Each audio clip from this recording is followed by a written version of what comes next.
russosbrand.com, where the pros are the pros. I know that Stevie is going to have a lot to say about the passing of the late, great Sid Udy, because we heard Booker, and I know Sid had a huge influence on the careers of Stevie Ray and Booker T. Man, Stevie, I was shocked. I got to work with Sid, Yeah. Luckily, man. Two places, WCW and WWE, didn't even know the dude was sick. I had no idea. And then that came through the other day, and I was absolutely floored. But I know he meant a lot to you and Booker. Yeah, man. Sid was a good friend, man. I did a whole show on him 2 nights ago. I dedicated the whole show to Sid and telling stories and things of that nature, man. And it kind of caught me off guard too. I had heard through the grapevine that he was ill a couple of years ago, but from what I could gather from the person I was talking to, he had, got over that. But then our old friend Avi, I'm quite sure you remember Avi. Wow, there's a blast from the past. Yes. Old friend Avi. We kind of patched up our differences a while back, and we communicate every now and then, Mm-hmm. And Avi's got a new thing that he's doing with different celebrities and stuff like that. And he's asked me to come on a few times, even though I hadn't.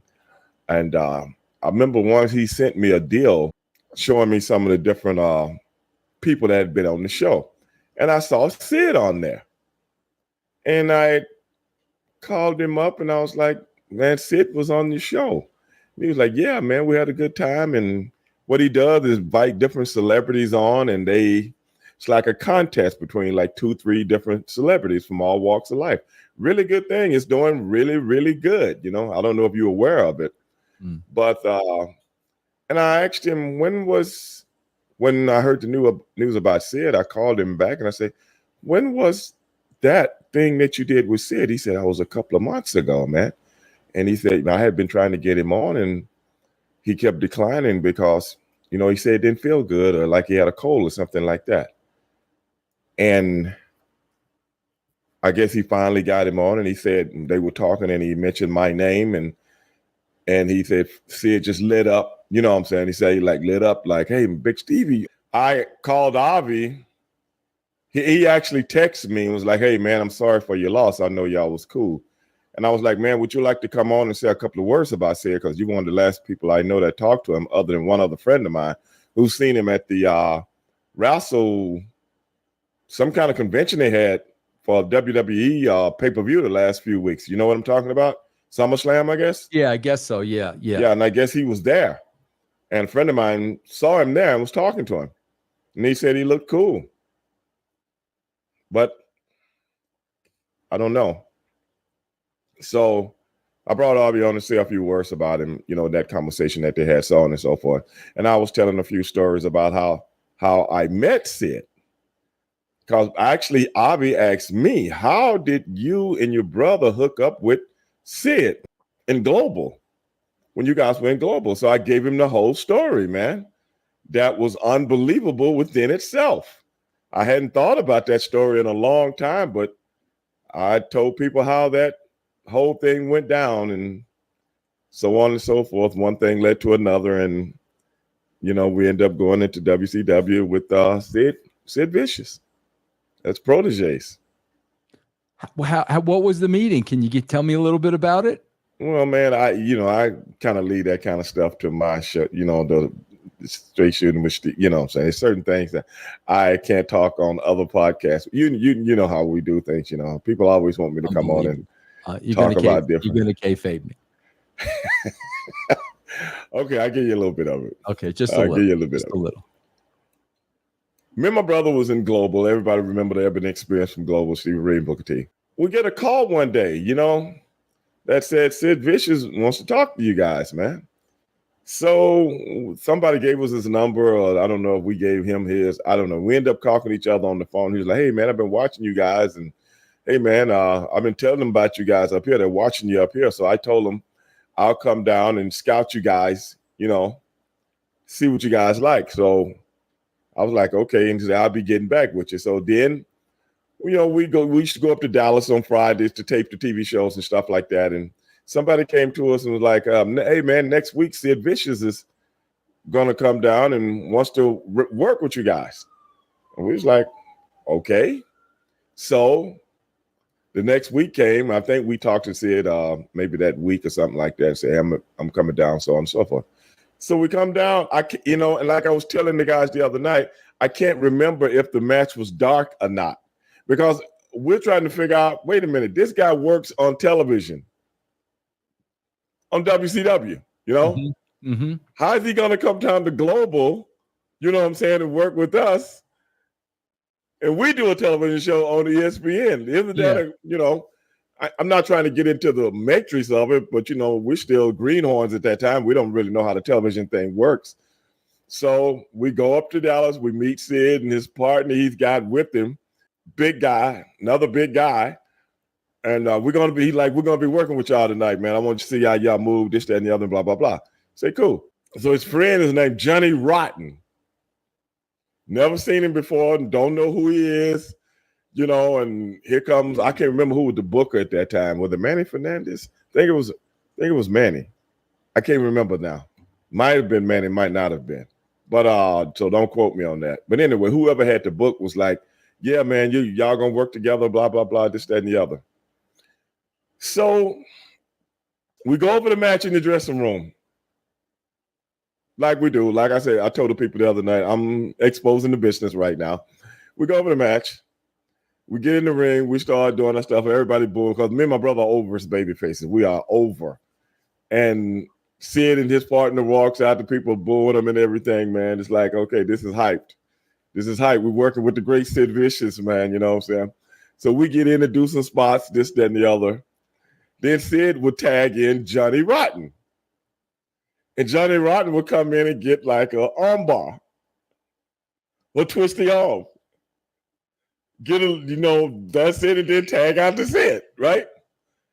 Me and my brother was like, that dude kind of awkward, kind of stiff, man. You know what I'm saying? Whatever.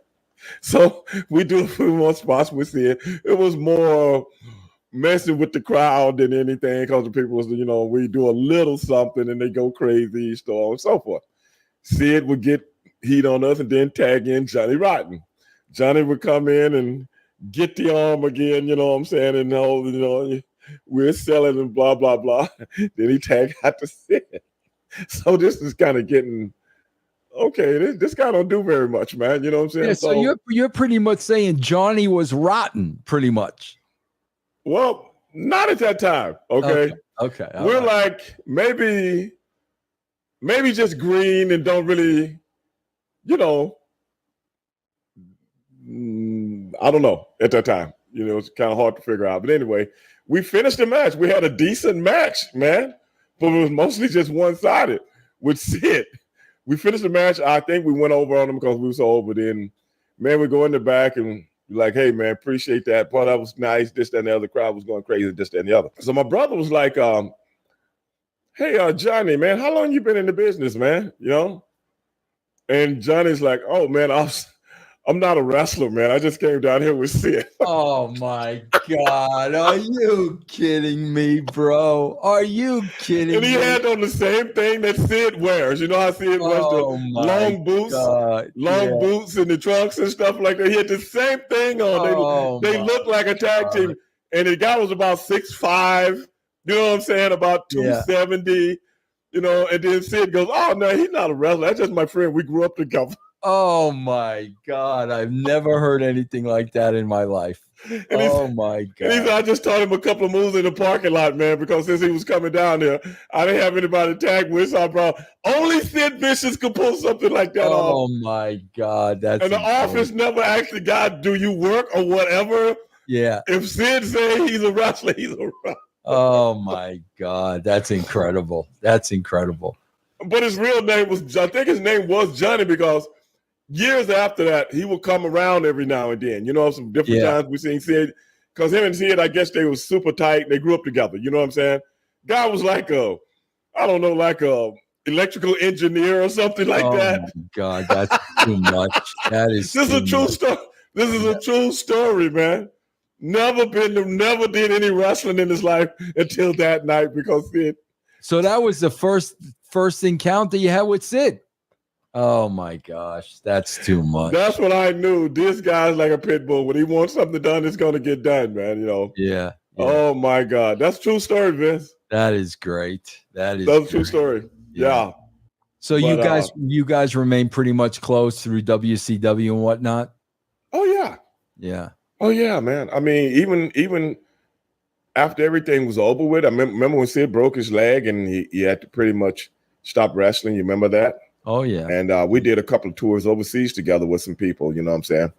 And after that, you know, Sid and I, we stayed in touch over the years up until today, man. We stayed in touch. You know what I'm saying? We call each other and say what's up every now and then. You know what I'm saying? It was my boy, man. And you know, I would see him at conventions and stuff like that over the years. He was always a good dude. You know, and I always remember that. I always tell people Sid Vicious was the driving force behind Harlem Heat. See, that's the thing that I don't think people can fathom. Like, as much as a monster and freak of nature that this guy looked, bro, he was a Southern gentleman at heart. I mean, he really, truly, honestly was. And like, when you look at him, nobody's going to think that. But when you knew him, that's the dude he was, bro, you know? What I used to explain to people, Vincent, I'll see if you agree with me on this. I used to tell people, Sid is one of those guys, when he has his mind set on something, he believes it. Yeah. And when he has his convictions made up, I don't care if it's the wrestling business, I don't care what it is. And that's why I think he was misunderstood in a lot of ways of being a hard ass. Yeah. When he saw things, and I saw that about him. Matter of fact, I mentioned it to him one day because I'm a good judge of character. You know me, Vince. I like to study and look at people and see how they really are. And I will say and do things just to see how people react to it. You know what I'm saying? Yeah. And Sid agreed with me 100%. When he was stuck on something, you know, it's like, I think we should do this in a match. He meant that. Yeah. Yeah. Some things he'll compromise on, but if he thought that was the best thing for the match or angle or whatever, brother, that's how he was. Yeah. And I think that's where a lot of people misunderstood him. But I picked up on it right away. Because when we first came to Atlanta, we stayed at Sid's house. We stayed at his apartment. Wow. So I really got a chance to really have conversations with him and, you know, pick his mind a little bit about certain things that he liked and disliked, so on and so forth. Yeah. What's God, 63 years old, man.